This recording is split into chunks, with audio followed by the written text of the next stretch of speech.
Imagine walking into a luxury boutique, the shelves once stacked with gleaming handbags, and seeing empty displays, or worse, signs that your dream bag is on sale.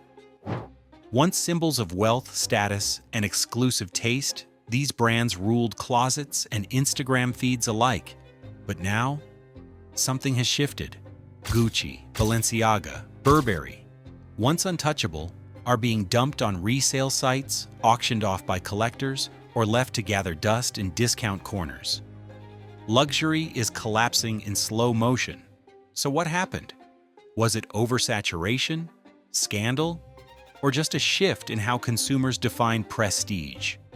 How did brands that were once the crown jewels of fashion suddenly feel like yesterday's headlines? In this video, we're counting down the 9 luxury brands whose bags are being dumped, from the worst offenders to the one brand still holding value like gold. Each ranking reveals a story of status, identity, and consumer behavior you won't see coming. And stick around, because number 1 will shock you. It's not what you expect, and it might just change the way you think about owning luxury forever. Number 9. Balenciaga. There was a time when carrying a Balenciaga bag meant you were in the know.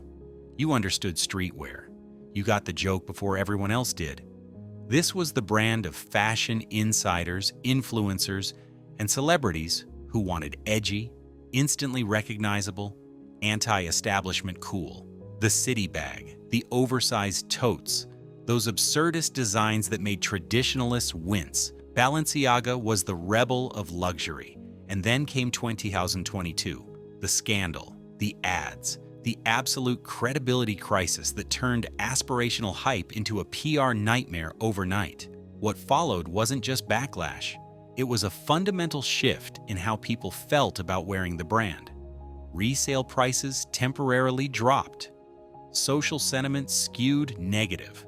The cool rebel identity cratered into brand in trouble. It was like watching a rock star have a public meltdown. That overplayed breakup song everyone now skips. Recovery has been slow. Some collections are bouncing back, but the emotional damage lingers. Because luxury isn't just about quality, it's about how it makes you feel when you wear it. And Balenciaga? It made people feel uncertain. Number 8, Gucci. Gucci was everywhere. And that's exactly the problem. There was a golden era, maximalist, logo-heavy, celebrity-endorsed, cross-generational appeal. The double G was a status flex recognized on every continent. Everyone wanted in. And Gucci let them in. Too many people, too many bags, too many collaborations. Overexposure killed exclusivity faster than any competitor could.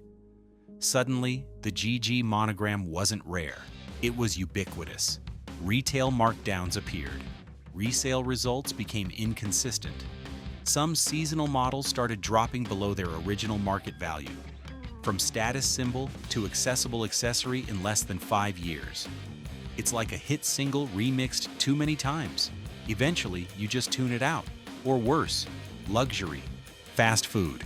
Everywhere you look, but nobody respects it anymore. Logo fatigue is real. And Gucci became the case study. When everyone can have it, no one truly wants it. The brand that once signaled elite taste now signals nothing. Just another logo in a sea of logos. And collectors? They've moved on. Number 7, Burberry. Burberry had something most brands would kill for: heritage, the trench coat, the tartan. British elegance distilled into fabric and craftsmanship. For decades, that meant something. It signaled sophistication, tradition, and timeless style. And then Burberry got nervous. Logo changes, creative director carousels, rebrand after rebrand, each one trying to modernize, to stay relevant, to chase trends instead of setting them. Confused buyers stopped buying. The heritage appeal, the only thing separating Burberry from fast fashion, weakened. Price reductions followed. Inventory pressure mounted. Resale of non-iconic pieces stagnated completely. It's like taking an heirloom clock and replacing the face every year. Eventually, it's not an heirloom, it's just a clock. Or that tartan scarf you see on sale at the outlet, marked down 40%, and you wonder, was this ever actually worth full price? Burberry lost its identity trying to find a new one. And in luxury, identity is everything. You can't be heritage and trendy. You can't be classic and desperate. Burberry tried. And the resale market is littered with the evidence. If this breakdown is changing how you see luxury forever, hit that like button right now, because we're only getting started. And the next brand's fall from grace is even more dramatic. Number 6, Versace. Versace was the party everyone wanted to attend. Bold prints, Medusa head hardware, red carpet glamour dripping with ostentatious confidence. This was the brand of more. More gold, more sequins, more sex appeal. And for a while, that worked. Celebrities adored it. Fashion editors praised it. Buyers craved that unapologetic maximalism. But here's the thing about parties. They end. By 2023 and 2024, the creative direction stumbled. Overreach and missteps dulled the hype. Product drops fizzled instead of sizzled. Seasonal sales dipped. Some handbag lines started appearing on resale platforms at prices that would have been unthinkable 5 years ago. The nightclub lost its charm. It's like an overcooked flambe, impressive on the first bite, but nobody wants seconds. Versace's identity was built on spectacle, and spectacle requires constant reinvention. Without it, you're just loud. And in an era where quiet luxury is ascending, loud without substance gets left behind. Versace didn't collapse, but it dimmed. And in luxury, dimming is dumping. Number 5, Saint Laurent, YESL. Saint Laurent was the epitome of sleek Parisian luxury, minimalist yet rock and roll, effortlessly chic. The kind of bag that said, I don't need to try, I just am. Quiet confidence wrapped in leather, and then the repositioning began. Rapid shifts in strategy. Price hikes that pushed away core buyers. Attempts to chase broader markets while abandoning what made the brand special in the first place. Tactical markdowns appeared, a desperate bid to regain traction. Some models lost their resale premium entirely. Quiet luxury became too talkative and less aspirational. It's like a jazz standard re-recorded on autopilot. Technically competent, emotionally empty, or a perfectly tailored suit with the price tag still visible. Saint Laurent forgot that subtlety was its superpower. When you start shouting your value, you've already lost it. The brand that once whispered elegance now felt like it was pleading for attention. And luxury buyers? They don't respond to desperation. Pause for a second. Because if you're noticing a pattern here, you're onto something big. The real cause behind most of this dumping isn't scandal or bad design. It's overproduction, identity shifts, and consumer fatigue. Luxury works on one principle: scarcity. Without scarcity, even the most iconic logos get dumped. Without mystique, heritage means nothing. Without careful curation, exclusivity evaporates. Every brand on this list except one forgot that fundamental truth. They chased growth over rarity, they prioritized revenue over reverence, and the resale market? It's the graveyard where those mistakes go to die. If you're deep into this breakdown, hit that like button and subscribe, because the insights we're uncovering aren't just for collectors, they're shaping the future of luxury itself. Now let's continue, because the next 3 brands, they get even more fascinating. Number 4, Prada. Prada was the fashion editor's darling. Saffiano leather, the triangle logo. That minimalist but intellectual aesthetic that made every bag feel like a statement of discernment. The it bag mystique dominated wardrobes from Milan to Manhattan. But Prada made a critical error. They reissued too much. Retro revivals, archive digs, constant re-releases that diluted novelty and made the vintage market more appealing than anything new. Non-iconic pieces flooded resale platforms. Price compression became apparent. It's like a book republished every year. Eventually, it's not special. It's just inventory, or a signature dish that becomes a stock item on every menu.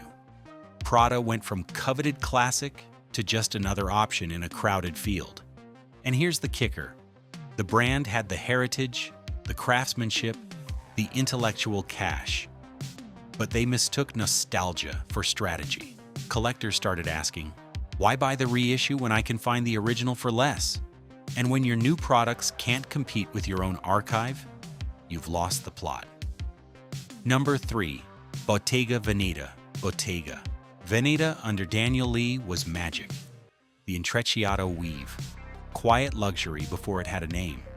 The kind of bags that fashion insiders recognized instantly, but civilians walked right past. It was a secret handshake, an insider signal, pure mystique. And then Lee left. Creative shifts followed.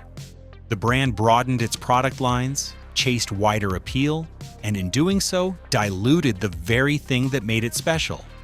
Some models lost their immediate resale hype. Revenue dips appeared in 2024 reports. The exclusive speakeasy started franchising. The whisper turned into a brochure. Exclusivity evaporated. Because Bottega's power wasn't in being known, it was in being selectively known. The moment it tried to be for everyone, it became special to no one. Luxury buyers don't want accessible, they want inaccessible. They want to feel like they're part of a club that has velvet ropes and a wait list. Bottega opened the doors too wide, and the mystique walked out. Hit that like button if this is hitting different, because we're about to reveal the brand that somehow got dumped despite being iconic. Number 2. Fendi. Fendi had everything. Roman heritage, cultural cachet, and two of the most iconic bags ever created, the baguette and the peekaboo. These were the bags, pop culture moments, fashion history. So what went wrong? Archive oversaturation. Fendi mined its own history so aggressively that the market became flooded. Frequent reissues, constant callbacks, too many options, too little meaning. Vintage pieces still hold strong because they're authentic artifacts of a moment. But modern lines, price variance, listings below market averages, confusion about what's actually valuable. It's like a museum selling prints in the gift shop. Technically official, but lacking soul. Fendi became a victim of its own success. The brand that defined it bag culture now feels like it's living in its own shadow. Collectors want the original baguette, not the 10th anniversary reissue. Because in luxury, the story matters. The first time matters. And when you retell the same story too many times, people stop listening. Fendi is still relevant, but it's no longer urgent. And in the world of luxury bags, urgent is everything. Number 1. Louis Vuitton. And now, the brand that defied the collapse. Louis Vuitton. While every other house scrambled, diluted, or stumbled, LV held steady. The monogram is timeless. The speedy, the never full, the heritage trunks. These aren't just bags. They're blue-chip investments. But here's the genius. LV never overproduced. Strategic scarcity. Careful drops. Limited editions that often appreciate in value instead of depreciating. They mastered the art of being everywhere while feeling exclusive. Icons retain strong resale. Some pieces increase in value. Buyers trust the brand implicitly. It's the blue-chip stock in a volatile market. The safe deposit box everyone still trusts. While Gucci flooded the market, LV controlled supply. While Burberry chased trends, LV stayed true to itself. While Balenciaga dealt with scandal, LV remained scandal-proof through timeless neutrality. Louis Vuitton understood what the others forgot. Luxury is about aspiration, not accessibility. The moment you're available to everyone, you're desirable to no one. LV walks that line perfectly, visible enough to signal status, rare enough to maintain mystique. And that's why, when the resale market floods with discounted Gucci and confused Burberry, Louis Vuitton sits untouched. pristine, holding value like gold in a recession. From frenzy to stability, LV proves that scarcity and heritage are king. This ranking tells a clear, undeniable story. Luxury is only as strong as its mystique. Oversaturation, logo fatigue, identity crises, and erratic creative direction have left some of the world's most iconic brands scrambling for relevance. Meanwhile, Louis Vuitton, calm, controlled, strategic, proves that protection of image matters more than short-term sales. But this isn't just about brands, it's about consumer behavior evolution. Today's luxury buyers don't want loud logos or trendy hype. They prize quiet confidence, timeless design, and genuine scarcity. The era of overexposed, logo-heavy, endlessly reissued bags is ending. Resale platforms, fast flipping, and social media hype cycles have accelerated both the rise and fall of brands. One viral scandal, one creative misstep, one overproduction quarter, and decades of cachet vanish. Looking forward, expect a return to subtlety. Bags that signal wealth without shouting. Drops that feel like privileges, not promotions. Collections curated for rarity rather than mass visibility. Collectors will get smarter. Younger audiences will chase experience over exposure. And brands that maintain coherent identity will thrive, while the rest get liquidated on the real. The takeaway? In luxury, less is always more. Owning a bag isn't just about fashion. It's about status, taste, and timing. It's about being part of a story that feels exclusive, intentional, and meaningful. And the brands that fail to respect that rhythm, the ones that prioritize growth over mystique, revenue over reverence, accessibility over aspiration, they end up dumped on the resale market for all to see, because luxury without scarcity is just expensive stuff. And nobody dumps their valuables. They dump their mistakes. Which of these brands surprised you the most? Comment below with your take, and subscribe for more deep dives into the hidden truths of luxury culture. Because in this world, what's hot today can be dumped tomorrow. And the only way to stay ahead? Know the game before everyone else does.